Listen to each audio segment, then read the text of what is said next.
అష్టావక్ర సంహిత chapter 18 talk 1 ఇప్పటి వరకు చాలామంది ఎవరైతే సన్యాసం తీసుకున్నారో అట్లాంటి వాళ్ళ జీవితాలు కనుక చూస్తే, ఒకవేళ ఆంధ్ర మహాయోగులు అనే ఒక పుస్తకం బిరుదురాజు రామరాజు గారు రాసినటువంటి కపుల్ ఆఫ్ వాల్యూమ్స్ కనుక చదివితే, అందులో ఎందరెందరో ప్రాచుర్యం పొందని యోగుల ప్రస్తావన ఉంది. అదొక రీసెర్చ్డ్ డాక్యుమెంట్. అందులో మూలతః ఒక విషయం కనిపించింది నాకు. అంటే ఈ క్షణం మనం ఏ ఇంట్లో అయితే ఉన్నామో, ఎలాంటి వ్యక్తుల మధ్య ఉన్నామో, వాళ్ళ మధ్య సామరస్యం కుదరక, ఈ ప్రపంచంలో ఉన్నందుకు డబ్బు ఎలా సంపాదించాలి, సమస్యల నుంచి ఎట్లా బయటపడాలో తెలియక, వేరే మార్గం లేక, గత్యంతరం లేక, ఒక రకమైన విరాగంతో వెళ్ళిపోయి అందరికీ దూరంగా అట్లా బతికిన వాళ్ళు ఉన్నారు. సో అష్టావక్రుడు దీనికి వ్యతిరేకం. రాగము మంచిది కాదు, విరాగము మంచిది కాదు. ఈ రెండింటికి అతీతంగా వీతరాగంలోకి రా అని చెప్తున్నాడు. జీవితాన్ని గనక సరిగ్గా దర్శనం చేస్తే ఇది సత్యమని మీకు తెలుస్తుంది. సో నీ మాట చెల్లక నువ్వు చెప్పింది విననందుకు కోపంతో వైరాగ్యం రావచ్చు, కానీ తాత్కాలికం. ఒకవేళ నువ్వు పారిపోయినప్పటికీ నీ మనసులో వాళ్ళు శాశ్వతంగా తిష్ట వేసుకుని కూర్చోవచ్చు. అది శాశ్వతం. సో నువ్వు మనుషుల్ని వదిలిపోవచ్చు, కానీ మనుషుల తాలూకా ఆలోచనలు నిన్ను వదిలిపోవు.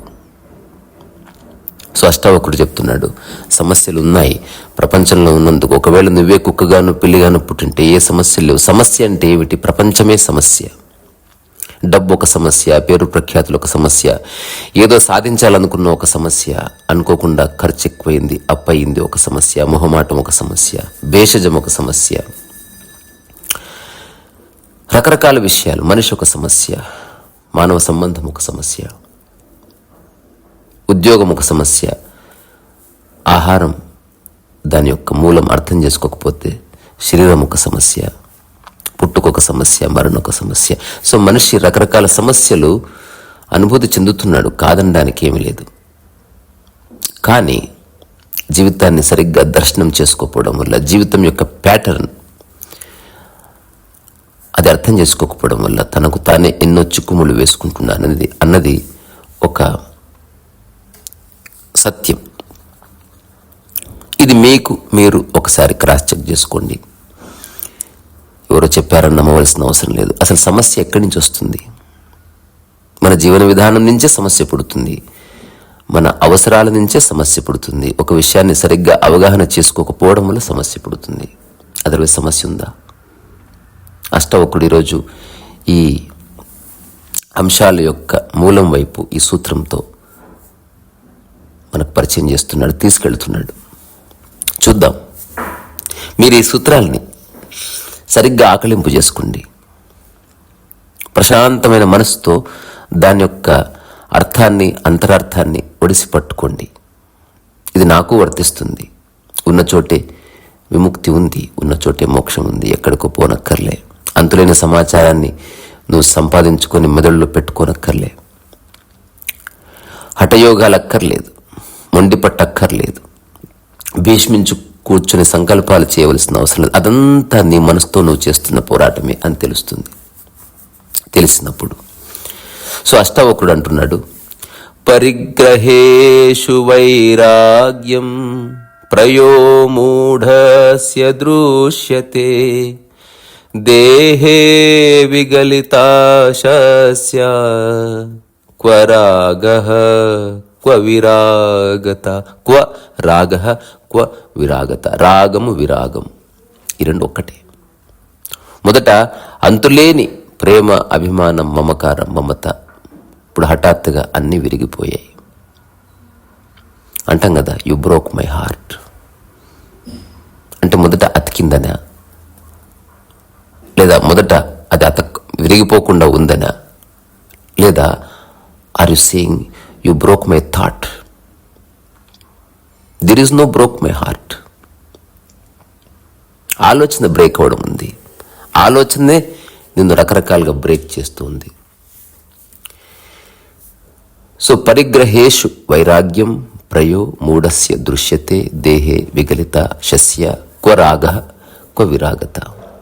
మూఢుడు వైరాగ్యం అంటే కేవలం గృహాదుల విషయంలోనే చూపిస్తాడు, కానీ దేహంలో ఆశలంతం కావు. ఆశారహితుడైన జ్ఞానికి రాగం ఎక్కడా, విరాగం ఎక్కడా? దేహాభిమానానికి ఐహసుఖాలతో సంబంధం గల ధన సంపదలు, భార్యాపుత్రుల విషయంలో తన మాట సాగక వైరాగ్యం కలగొచ్చు. అది వైరాగ్యం కాదు. సో లౌకిక సంబంధమైన ఆస్తిపాస్తులపై, బాంధవులపై అభిమానం అంతరించాలి. సో దేహాభిమానం కలవాడికే రాగద్వేషాలు. జ్ఞాని నిర్వికారుడు, నిశ్చలుడు. ఇది చాలా గంభీరమైన సూత్రం. ఒక వ్యక్తి పట్ల రాగం కలిగింది, అనురాగం కలిగింది, మమత కలిగింది. అందులో దేహానికి ప్రాముఖ్యత ఉందా? నువ్వు దేని పట్ల రాగాన్ని కలిగి ఉన్నావు? ఒకసారి కనుక చూస్తే దేహాలు ప్రామాణికమైనప్పుడు విషయం అర్థమయ్యే అవకాశం లేదు. దేహభావన పోవాలి. ఎందుకంటే ఏది శాశ్వతం కాదో దాన్ని సత్యం అనుకోవడం మాని అని అష్టవకుడు పదే పదే చెప్తున్నాడు. ఇది అర్థమైనా కాకపోయినా సత్యమే. So you are just a tool. నీకు నీ శరీరం ఒక పనిముట్టుగా వచ్చింది, దాన్ని ఉపయోగించుకొని సాధ్యమైనంత పని చేయి. బట్ దాని పట్ల రాగము, విరాగము నేను చాలా సందర్భాల్లో నా జీవితంలో చూశాను. డబ్బు కోసం కొట్లాడతాడు ఒకడు, కావాలి కావాలి కావాలి కావాలి. హఠాత్తుగా ఏదో అయింది, నాకేది అక్కర్లేదు, అన్నీ వదిలేసిపోతా అంటాడు. అది రాగము, ఇది విరాగం. శత్రుత్వము, మిత్రుత్వము రెండిట్లోనూ రాగం, విరాగం ఉంది. గొప్ప స్నేహితులే గొప్ప శత్రువు అనేట్టు మనకు చరిత్ర చెప్తుంది. నేనే ఒక 10-20 ఎగ్జాంపుల్స్ చేయగలను. World famous people, they have become enemies. Karunanidhi, Jayalalithaa విన్నారా ఎప్పుడైనా? ఎందుకు అట్లా జరిగింది? దానికి కారణం రాగం. అవసరానికి మించి స్నేహం, అదే అవసరానికి మించి శత్రుత్వం వైపు తీసుకెళ్తుంది. 2 ఎక్స్ట్రీమ్స్, అన్వాంటెడ్. మరి స్నేహం ఉండకూడదా? ఉండని. స్నేహం ఉండాలి, ఆ స్నేహాన్ని మర్చిపోవాలి.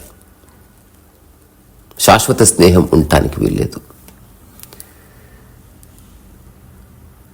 సో తాత్కాలిక స్నేహం, తాత్కాలికమైనవి ఏవైనా ఉండని పోని. లక్ష్యమైనా సరే తాత్కాలికమైన లక్ష్యం ఉండని.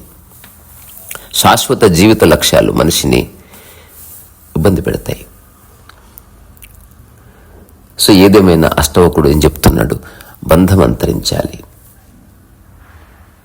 ఏది శాశ్వతం అనుకుంటున్నావో అవి నిన్ను బాధ పెడుతున్నాయి. చూడు చూడు చూడు చూడు, మాటి మాటికి చెప్తున్నాడు. సో భాషలో ఈ 3 పదాల యొక్క అర్థాన్ని సరిగ్గా అర్థం చేసుకోండి. విరాగం, రాగం, వీతరాగం. సో ఏదో ఒక దాని పట్ల అంతులేని మమకారం కలిగింది రాగం. అది హఠాత్తుగా నువ్వు అనుకున్నట్టు స్పందించకపోతే హఠాత్తుగా విరాగం వస్తుంది. విరాగం వచ్చినంత మాత్రాన మనసులో అది పోదని కాదు. రాగంలోనూ విరాగంలోనూ మనసులో స్పందన, ఆ స్పందన శాతం ఒకటే. వీతరాగంలో మనసులో బంధం దిగిపోయింది. నువ్వు మనిషిని వదిలిపెట్టట్లే, మనిషిని, ఆ మనిషి ఎవరు అన్న ఆలోచన, అతని పట్ల ఉన్న మమతానురాగాలు, దీనివల్ల క్రియేట్ అయినటువంటి ఒక జటిలమైన జాలం, దీంతో విముక్తి కలిగింది. నువ్వు మనుషులతోనే ఉన్నావు. సో ముక్తి నిజంగా పొందినవాడు ఎక్కడికి పారిపోడు, సమస్యల నుంచి పారిపోడు, సమస్యను అడ్రస్ చేస్తాడు.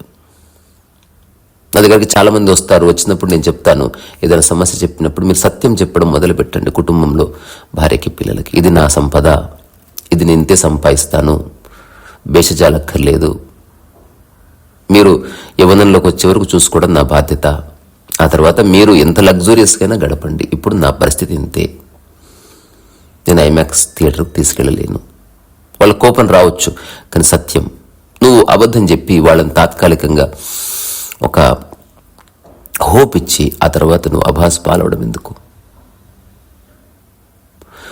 మన సంతానంతో, మన భార్య పిల్లలతో, తల్లిదండ్రులతో రాగద్వేషాలకు అతీతంగా మనం వ్యవహారం చేయాలి. ఇది నేను చేస్తున్నాను కాబట్టి చెప్తున్నాను. ఇదంతా ఈజీగా అర్థమయ్యే విషయం కాదని నేనే చెప్తున్నాను. కొంత చిన్న సాధన అవసరం. అష్టవక్రుడు మొట్టమొదట జనకుడు అడిగినప్పుడు చెప్తాడు, నాకు జ్ఞానం, ముక్తి, మోక్షం ఇట్లాంటి విషయాల గురించి తెలుసుకోవాలన్న జిజ్ఞాసతో ఉన్నాను, చెప్పండి గురుదేవ్ అన్నప్పుడు అష్టవక్రుడు ఒక 5వ సూత్రం చెప్తాడు. దేహాభిమాన పాశేన్ చిరంబద్ధో అసి పుత్రక బోధోహం జ్ఞాన ఖడ్గేన తన్ని కృత్యం సుఖీభావ్. నేను శరీరాన్ని అన్న భావాన్ని జ్ఞానమనే ఖడ్గంతో ఖండించి నువ్వు విముక్తులకి రా అంటాడు. ఆలోచన, శరీరం ఉంది ఉండని, అది శాశ్వతం అనుకోకు. వస్తువు ఉంది ఉండని, శాశ్వతం అనుకోకు. స్నేహం ఉంది ఉండని, శాశ్వతం అనుకోకు. అదే బంధం. ఎల్లకాలం ఉంటుంది అనుకోవడమే బంధం. అలాగే నాతో ఎల్లకాలం ఉంటుంది అనుకోవడమే బంధం. ఆలోచించండి. రామకృష్ణ పరమహంస చెప్పిన ఒక మాట, ఈశ్వర, నీవే ఈ మానవ యంత్ర నిర్మాతవు, జగన్నేతవు. నేను కేవలం ఒక యంత్రాన్ని, నీ చేతిలో ఒక పనిముట్టును అని తలంచువాడు ముక్తికి అర్హుడు. అట్టి మునిసత్తముడు మరల జనన మరణ చట్టంలో చిక్కుకున్నాడు.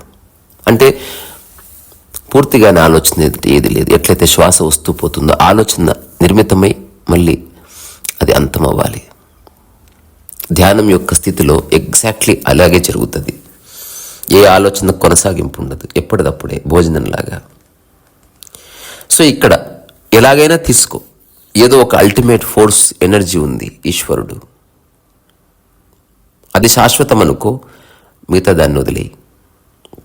అష్టావక్రుడు దీనికంటే ఉన్నతమైన మార్గాన్ని చూపిస్తున్నాడు. ఈశ్వరుని కూడా మధ్యలో తీసుకురావట్లే. నీవే మళ్ళీ ఇంకొక దాంతో బంధం క్రియేట్ చేసుకోకు. సరే, ఈశ్వరుడు ఉన్నాడా లేడా అన్న ప్రశ్న నీకు తెలియదు కాబట్టి జవాబు ఉన్నాడు అనుకుంటే హాయి. చాలామంది భగవంతుడు ఉన్నాడా లేడా అంటే ఉన్నాడు అనుకోవడం వల్ల హాయిగా ఉంటున్నావు. నిజంగా లేకపోతే మళ్ళీ సేమ్ ప్రాబ్లం అరైజ్ అవుతుంది. ఏదేమైనా జీవితానికి ఊహని అట్రిబ్యూట్ చేయకూడదు అన్నది అష్టావక్రుల యొక్క సమస్త సారం.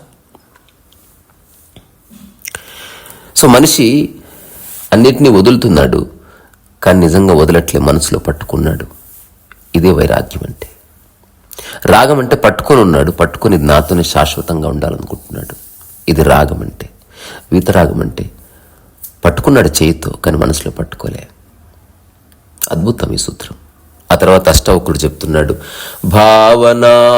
భావనాసక్త దృష్టిర్మూఢస్య సర్వదా భావ్యభావనయా సాతు స్వస్థస్య దృష్టి రూపిణి. మూఢుడైన అజ్ఞాని దృష్టి ఎప్పుడు భావనలో కానీ అభావనలో కానీ లగ్నమై ఉంటుంది. కానీ జ్ఞాని దృష్టి భావ్య భావనలో ఉన్న దృశ్య దర్శనరహితంగా ఉంటుంది. అంతర్దృష్టి కలిగి ఆత్మానందంపై కేంద్రీకరించి. ఇవన్నీ చాలా పవర్ఫుల్ సూత్రాస్. నిజంగా అర్థమైతే విముక్తి క్షణమే. Go beyond feelings. ఏ రకమైన భావన మంచిది కాదు, కానీ చెప్పగానే చాలామందికి కోపం వస్తుంది. చాలామందికి జీవితం అంతా ఫీలింగ్సే, భావనను ఆధారం చేసుకుని ధ్యాన పద్ధతులు కూడా ఉన్నాయి. అసలు భావన ఎందుకు? ఉన్నదాన్ని ఉన్నట్టు చేసినప్పుడు భావన ఎందుకు? నీ చేతిలో ఉన్న కంచం పట్ల నీకు ఎలాంటి భావన ఉంది? ఏది నీకు సమగ్రంగా తెలియదో దాని పట్ల నువ్వు భావన క్రియేట్ చేసుకోలే. I have a great feeling about it. Do you know why? Because you don't know anything about it. Feeling is half-hearted, uncooked food, unfulfilled desire. So భావనలు, మూఢుడు ఏం చేస్తాడు? రకరకాల భావనల్లో తన మనస్సుని ఉద్దీపనం చేస్తూ ఉంటాడు. ఇది బాగుంది, అది బాగుంది, ఇలా అయితే అలా చేస్తాను, నేను చేసిన తర్వాత చూడు భవిష్యత్తులో ఏం జరుగుతుందో, చూస్తూ ఉండండి ఏం జరుగుతుందో. Is always indulging in feelings. అలా అనుకుంటే చాలా బాగుంటుంది. నేను చేస్తాను చూడు, ఒక పెళ్లి చేస్తాను, ఆశ్చర్యం, అద్భుతం. ఇదొక భావన.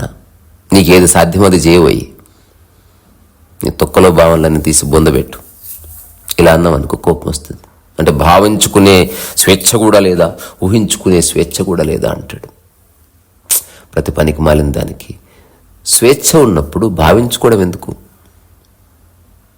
నీదే అయినప్పుడు నాది అని చెప్పుకోవడం ఎందుకు? సో అన్నీ కావాలి అన్న భావన, ఏమీ వద్దన్న భావన ఈ రెండు భావనలే. ఇప్పుడు చాలామంది ఆధ్యాత్మికత అంటే ఏమీ వద్దన్న భావనలో ఉంటాం, ఒకడు సంసారి అంటే అన్నీ కావాలన్న భావనలో ఉంటాం. ఈ రెండు భావనలే. అష్టావక్రుడు చెప్తున్నాడు, స్వస్వరూప దర్శనం అంటే నీకు నీ పట్ల ఎలాంటి భావన లేవు.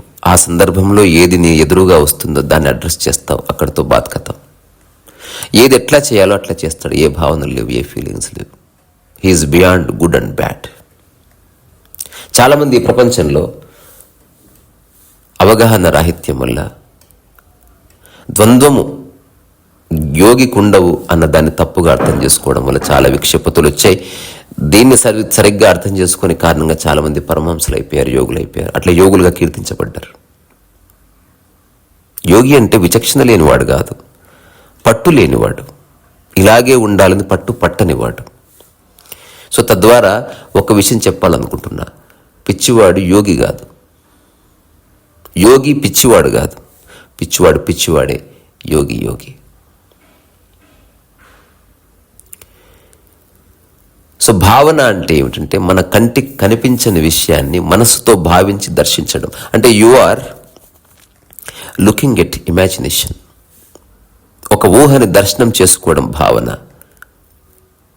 నీకు ఏదైతే వాస్తవంగా తెలుసో దాని పట్ల ఏ భావన లేదు. ఇప్పుడే నేను ఇప్పుడు ఒక మాట చెప్తాను, ఆ మాట చెప్పగానే నేను చెప్పింది చేసి నిజంగా భావన ఉందా లేదా చెక్ చేసుకోండి. మీ ఇన్నేళ్ల జీవితంలో దాని పట్ల ఏ భావన లేదు. మీ ఎడమ చెయ్యి ఒకసారి చూసుకోండి, ఇప్పుడే చూసుకోండి. నేను చెప్పినప్పుడే మీ మనసు మీకు పరిచయం అవుతుంది. దాని పట్ల మీకు ఏమైనా భావన ఉందా? భావన ఉందా? అది ఉందా? అది ఉంది, అందుకే భావన లేదు. దేని పట్ల భావన ఉందో అది లేదు, లేదా నీకు తెలియదు, నువ్వు ఇంకా చూడలేదు. భావన సమాధి ఒక అబద్ధం. నువ్వు ఏదో ఒక దేవతామూర్తి అనుకుని కాసేపు పరవశించినంత మాత్రం నీ జీవితంలో ఆ మూల పరివర్తన ఏమీ రాదు. అందుకని జీవితాన్ని పిచ్చిగా వెర్రిగా అర్థం చేసుకోవడం ఆపేసి వాస్తవ దర్శనం చేసుకోవడం మొదలుపెట్టాలి. వాస్తవికత అతి సాధారణంగా ఉంటుంది. అందులో ఏ చమక్కులు ఉండవు, ఏ డెకరేషన్ ఉండదు. But it carries the essence of truth. This is that. ఎలా ఉందో అలా ఉంది, ఇదే అది. ఏ డెకరేషన్ లేదు. మనిషికేమో డెకరేషన్స్ కావాలి, దానివల్ల ఏ ఉపయోగం లేదు. అయినా మనిషి అంతే, ఉన్నది ఉన్నట్టు అంగీకరించడం మనిషి మర్చిపోయాడు. కాబట్టి ఈ విక్షిప్తతలన్నీ వచ్చాయి. సో అష్టావకుడు చెప్తున్న మాటల్ని మీ హృదయంలో నాటుకోండి. ఏమో ఏ ఒక్క సూత్రంలో దాగి ఉన్న ఏ చిన్న రహస్యమైన ఒక్క మాటైనా మీ జీవితాన్ని మార్చేయచ్చు. చెప్పలేము. ఎవరికి ఎక్కడ బోధ జాగృతమవుతుందో ఎవరికి తెలియదు. You cannot plan that. ఈరోజు పొద్దున్నే ఒక చర్చ వచ్చింది. మీరు ఎప్పుడైనా పరమహంసలాగా కొంతకాలం కదలకుండా ఉంటే చూడాలనుంది అన్నప్పుడు నేను ఒకటే మాట చెప్పాను, అది జరిగితే జరుగుతుంది, లేకపోతే లేదు. But you should not plan that. నువ్వు పెళ్ళి ప్లాన్ చేసావు, పార్టీ ప్లాన్ చేసావు, అట్లా సమాధిని ప్లాన్ చేయకు, నిద్రను ప్లాన్ చేయకు, తుమ్ముని ప్లాన్ చేయకు, నీ సెలబ్రేషన్ని ప్లాన్ చేయకు. ప్రకృతి అన్ప్లాన్డ్ ఫెనామినా, ప్రపంచం planned phenomena. You have to plan everything in the world. ప్రకృతిలో you cannot plan. Neither you can plan your birth or your death. It is beyond planning. Beyond planning అంటే beyond time అని, ఇంకా చెప్పాలంటే beyond your stupid mind అని. అష్టావక్రుణ్ణి ఆరాధించొద్దు, కొలవవలసిన అవసరం లేదు, పూజించవలసిన అవసరం లేదు. అర్థం చేసుకో. నేను అర్థం చేసుకుని చెప్తున్నాను. అష్టావక్రుడు చెప్తున్న మాటలు అల్టిమేట్. మనకు భాషలో సెల్ఫ్ రియలైజేషన్, ఇది భాషకు సంబంధించింది. When there is realisation there is self. There is no self realisation. Because who is self and who is realising it, అది విరోధాభాష్యం. భాషలో అట్లా చెప్పుకోవాలి, నేనే చెప్తాను. But that reality is self. అయిపోయింది statement. When there is realisation there is self. తత్వమసి. ఇదేమంత కఠినమైన విషయం కాదు. మనసులో ఉన్న రకరకాల ధారణలు, రకరకాల భయాలు, ఫోబియాలు, వాటి వల్ల మనం విషయాన్ని విషయంగా చూడలేమంతే. అష్టావకుడు చెప్తున్నది అత్యంత అత్యంత సులువు, అతి సాధారణం. ఇప్పుడు ఎవరెస్ట్ ఎక్కాలంటే అందరికి సాధ్యం కాదు, హఠయోగాలు చేయాలంటే ఎవరికి సాధ్యం కాదు, మహాముద్రలు పెట్టాలంటే ఎవరికి సాధ్యం కాదు, ప్రాణాయామాలు శ్వాస బంధించాలంటే సాధ్యం కాదు. అష్టవక్రుడు చెప్తున్నది ఎవరికైనా సాధ్యం, అందుకే సాధ్యం కాదు. సో ఇక్కడి నుంచి మీ ఓపికకి శిరస్సు ఉంచి నమస్కారం చేస్తున్నా. మీరు జన్మతః జ్ఞానోదయం పొందిన వ్యక్తులే, మీరు జన్మతః ఆనంద స్వరూపులే, మీరు జన్మతః ప్రశాంతంగా జీవించడానికి పుట్టారు. ఆ లక్షణాలన్నీ మీలో ఉన్నాయి, నాలో ఉన్నాయి. జస్ట్ దానికి అడ్డు వచ్చిన వాటిని తీసేస్తే అంత బాగుంటుంది. శ్రీ సరస్వ వయస.